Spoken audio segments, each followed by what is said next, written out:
Hello guys, সকলে ভালো আছেন? আপনি দেখছেন শুক্র ব্লগ। এটা হলো বটিকাটা উপজেলা জেলার মাছের বাজার। প্রতি মঙ্গলবার মাছের বাজার বসে।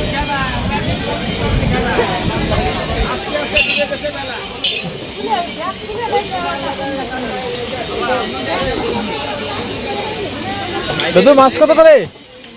মাছ এই মাছ আর এটা হ্যাঁ